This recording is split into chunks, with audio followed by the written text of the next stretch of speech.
Bonjour et bienvenue dans ce premier MOOC du Centre de formation de la Fondation Médéric Alzheimer, premier MOOC sur le vieillissement normal et le vieillissement pathologique. Ce premier MOOC a pour objectif, comme ceux qui suivront par ailleurs, d'adapter le mieux possible notre accompagnement pour les personnes âgées ou les personnes qui sont atteintes de troubles cognitifs. Dans ce premier MOOC, nous allons aborder le vieillissement. Qu'est-ce que le vieillissement ? Comment le définir ? Que sont les représentations sociales qui ont un rôle très important dans le vieillissement. Nous allons voir les démences, c'est-à-dire le vieillissement pathologique, la maladie d'Alzheimer, le handicap cognitif, etc.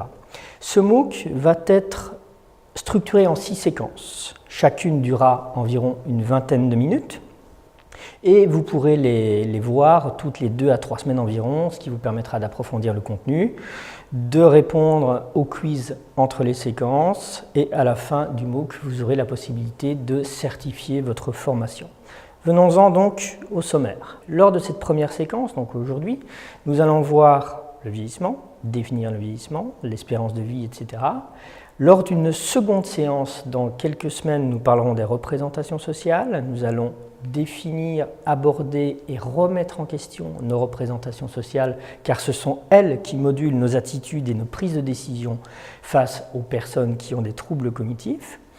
Lors d'une troisième séquence, nous aborderons la physiologie et la psychologie du vieillissement. La physiologie, c'est-à-dire quels sont les facteurs qui vont concourir de manière biologique au vieillissement, donc ça peut être des facteurs moléculaires, cellulaires, etc.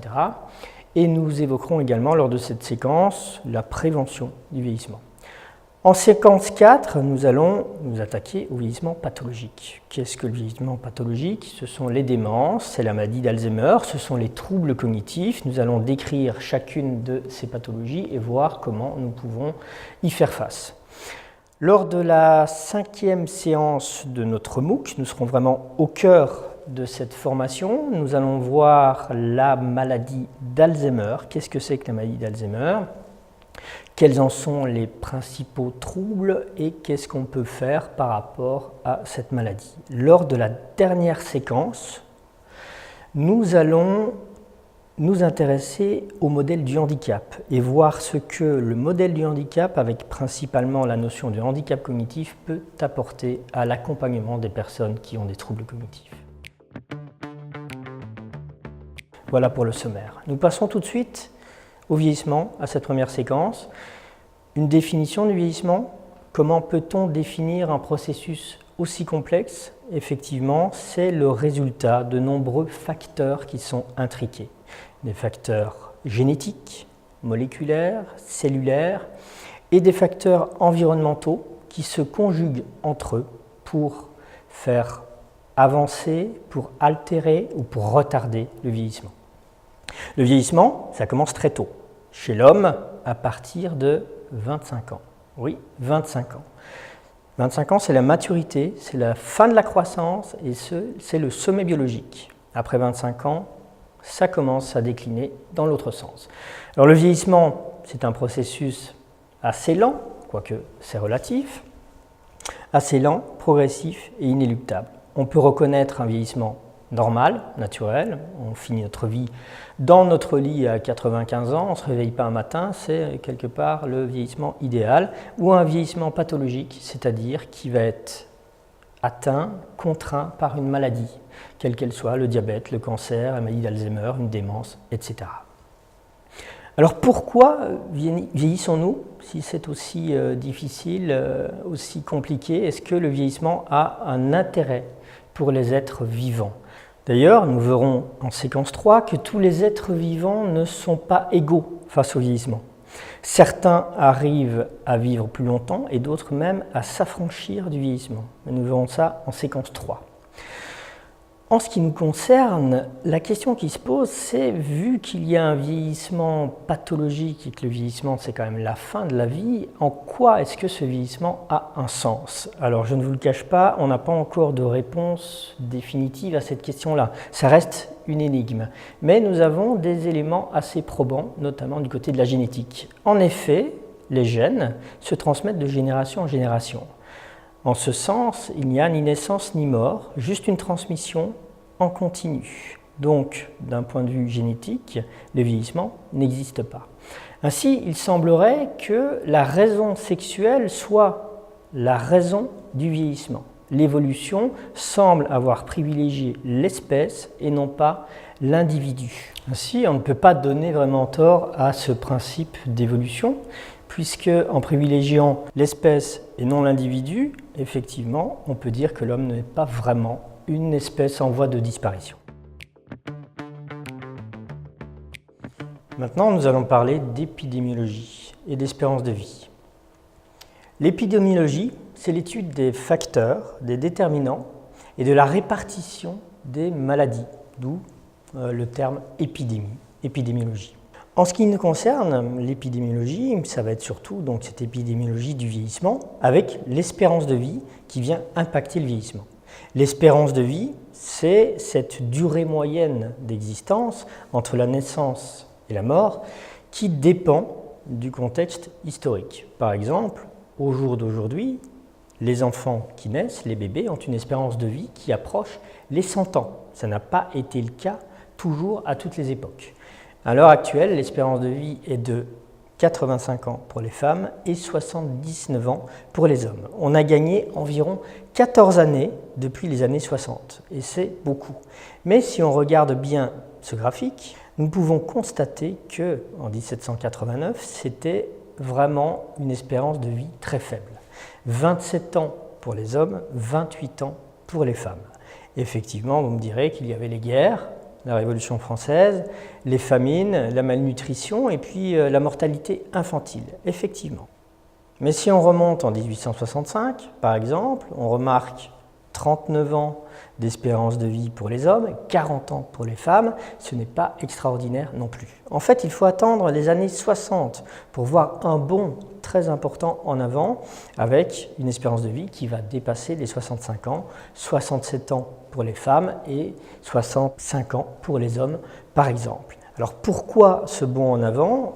Il faut bien se rappeler que la pénicilline, par exemple, au niveau médical, est arrivée en 1928. Donc, les progrès médicaux ont permis cette avancée dans l'espérance de vie et aussi les progrès en termes d'hygiène de vie. C'est ce qui fait dire à Martin Seligman, qui est un grand psychologue de la psychologie positive, par exemple, qu'un homme de 65 ans dans les années 60 est un homme qui était assis sur son rocking chair sur sa terrasse et qui terminait doucement sa vie.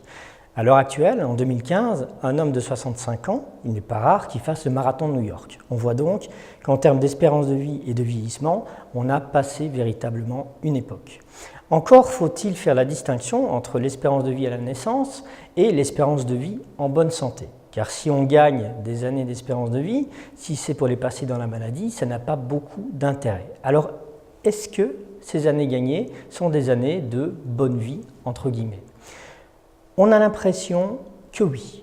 En tout cas, c'est ce qui apparaît de plus en plus au travers des études, c'est que cette espérance de vie en augmentation s'accompagne d'une espérance de vie en bonne santé qui, elle aussi, est en augmentation. Ce n'est pas toujours le cas. On remarque également un processus, un phénomène de compression qui fait que de plus en plus, on s'aperçoit que des personnes arrivent très tard en EHPAD, mais d'une manière très dégradée et qu'elles vont partir assez vite.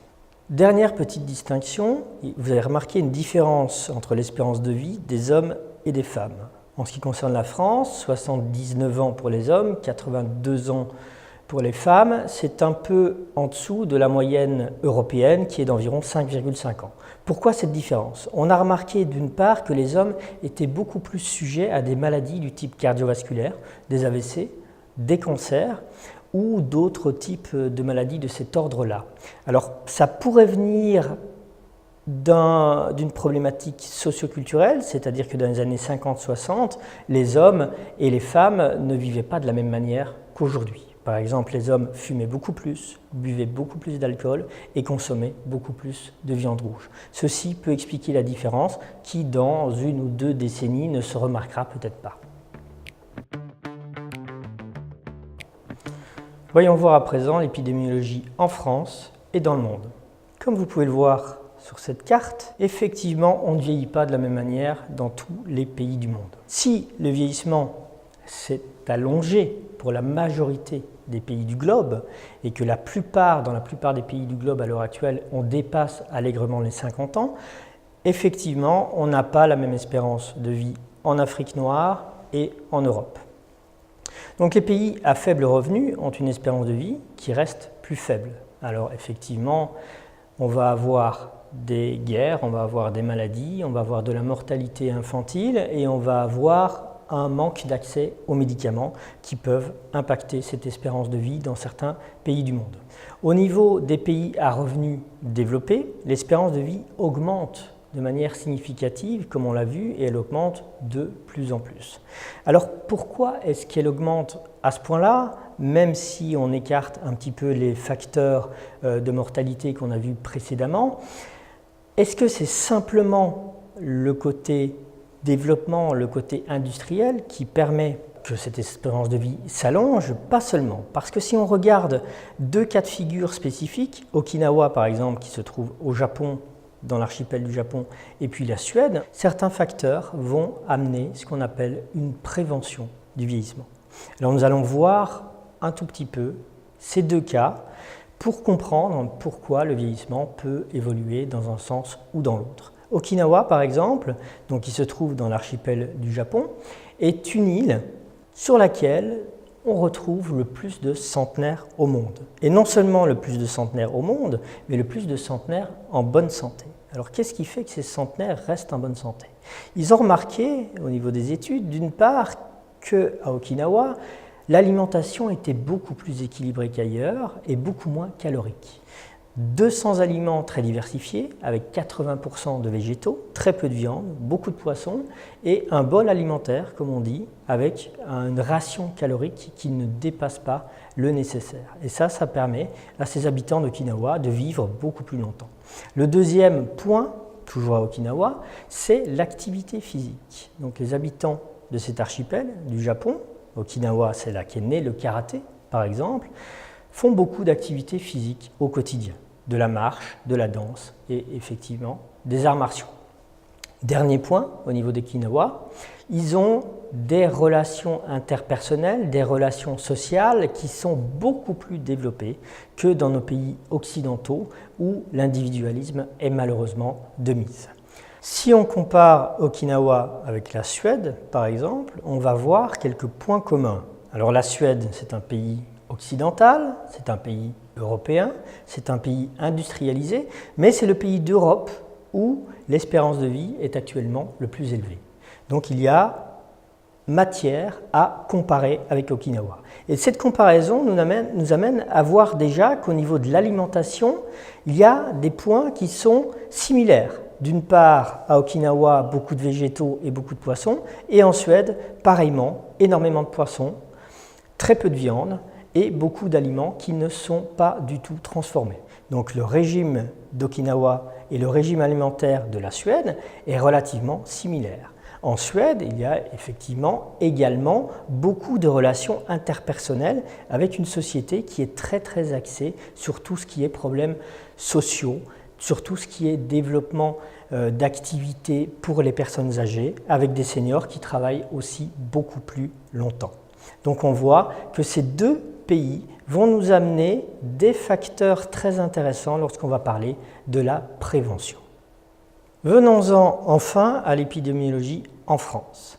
Si nous regardons ces pyramides des âges, nous constatons qu'en France, par exemple, en 1914, nous avions une véritable pyramide des âges avec une base large et puis de plus en plus étroite au fur et à mesure qu'on monte en âge avec de moins en moins de population âgée. Si on regarde l'évolution de cette pyramide, on voit qu'avec le baby-boom des années 50-60, la base s'est élargie et avec le vieillissement de la population et de l'espérance de vie, elle est restée de plus en plus large pour devenir ce qu'on appelle un cupcake, c'est-à-dire que ça ressemble à un gâteau avec une forme arrondie. Il n'est pas improbable par ailleurs que lorsque toutes les populations issues du baby-boom auront terminé leur vie, que cette pyramide reprenne une forme normale de pyramide. Cette première séquence se termine, première séquence de notre MOOC sur le vieillissement normal et pathologique. Nous avons vu que le vieillissement n'était pas aisé à définir, que de nombreux facteurs pouvaient intercéder avec le vieillissement. Nous avons vu que l'espérance de vie était en constante progression, ce qui est un point très important. Et nous avons vu que d'un point de vue épidémiologique, on ne vieillissait pas partout de la même manière. Ce qui est à retenir, c'est cette espérance de vie, justement, qui a fait un bond en avant. Et peut-être que nous pouvons nous poser la question de ces résidents qui en EHPAD, pour majorité d'entre eux, ont au-delà de 85 ans. Ils ont donc dépassé largement cette espérance de vie. Et ne serait-il pas plus intéressant de les considérer comme des pionniers et non pas comme des personnes malades? Nous y reviendrons dans notre prochaine séquence sur les représentations sociales. Merci.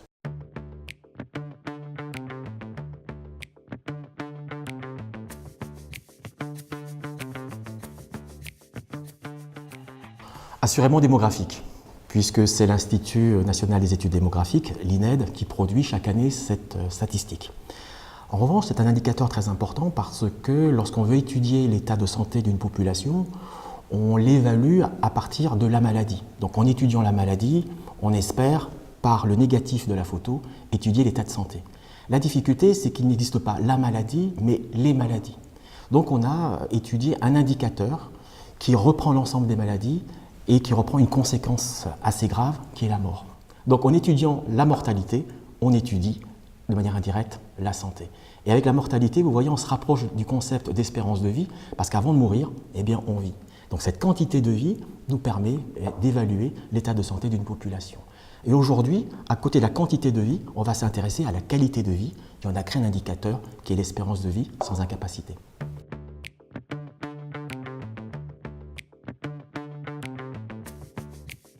Depuis le début du siècle précédent, eh bien, on avait une évolution de l'espérance de vie à naissance. On gagnait 3 mois chaque année, donc on vivait de plus en plus longtemps. Mais la grande question, c'est vit-on de plus en plus longtemps dans de bonnes conditions?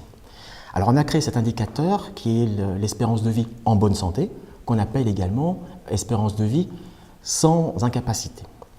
Et puis ça se passait plutôt bien puisque cet indicateur d'espérance de vie en bonne santé évoluait plus vite que l'espérance de vie à la naissance. C'est-à-dire qu'on vivait de plus en plus longtemps, mais on vivait de plus en plus longtemps en bonne santé. Mais ça, c'était avant 2006. Parce que depuis 2006, eh bien, la tendance a un peu varié. Je vais vous donner un exemple. Si on prend l'exemple d'un Français, d'un homme français, en 2008, eh bien, il allait vivre 80,6% de sa vie, de la totalité de sa vie, en bonne santé. 2 ans plus tard, en 2010, un même individu va vivre 79,1% seulement de sa vie en bonne santé. Ça veut donc dire qu'on va vivre de plus en plus longtemps, mais à l'extrémité de la vie, on va vivre plus longtemps, eh bien avec des limitations dans la vie quotidienne.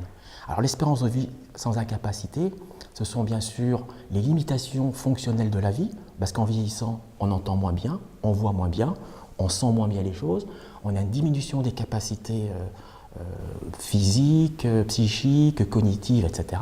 Et puis, ça a une incidence, c'est qu'on a une restriction des activités, notamment dans les actes de la vie quotidienne. C'est pour ça que c'est très important de travailler sur la prévention et sur un concept de fragilité qui sera développé dans la suite du module.